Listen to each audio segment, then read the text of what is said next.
The evolution of the Super Mini is a fascinating story. Small 5-door cars have now developed to the point where many, such as this new Volkswagen Polo, can occasionally operate as a family car, thanks to their growth in size.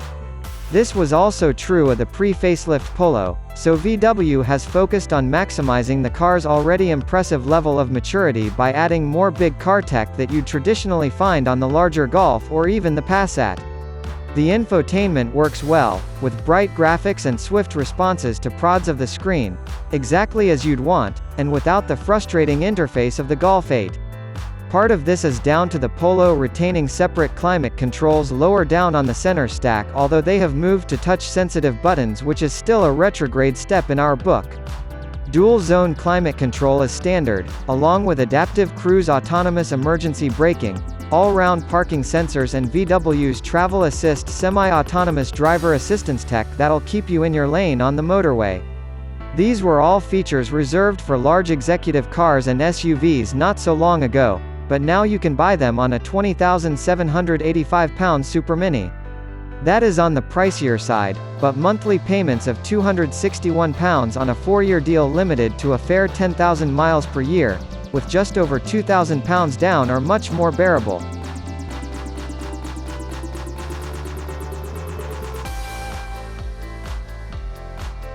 For that money you get a very refined grown-up small car. The 1.0 TSI 95 engine is a known quantity, offering 94 bhp. As before, the 3-cylinder turbocharged unit isn't that willing to reverend, but it does have a torquey mid-range, with 175 Nm on offer, which promotes a more relaxed driving style. It therefore means you move the Polo along at a leisurely pace. We wouldn't say lazily, just that the Polo's grown-up feel means that you're not tempted to hustle it like a Ford Fiesta, for example. This is in keeping with the car's comfortable chassis setup, which rides bumps relatively well, offering a controlled and fairly well-isolated ride in town. The steering is light, which doesn't affect the Polo's high-speed stability, its planted feel, or your confidence, and nor does it make it obviously more agile. But it just feels keener to turn, with a decent resistance-free feel.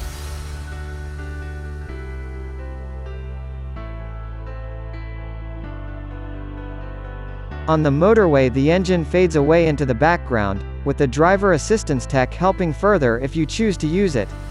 It's nice to have it in a small model such as this, but we wouldn't say it's totally necessary, even if it will improve safety.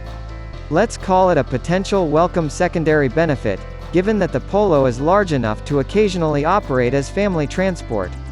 Even with only a 5-speed transmission, it isn't turning too many revs at a cruise. The quiet engine is matched by relatively good isolation from road and wind noise for a Super Mini, which is yet another element in a mature package.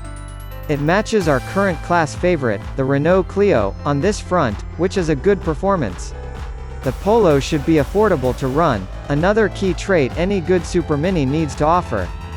VW claims 53.8 mpg and 119 grams per kilometer of CO2 emissions, and we saw more than 45 mpg on a mixed test route, so the Polo produces the goods just as it needs to, but the class is incredibly tight, so we'll see how it gets on against its main rivals soon.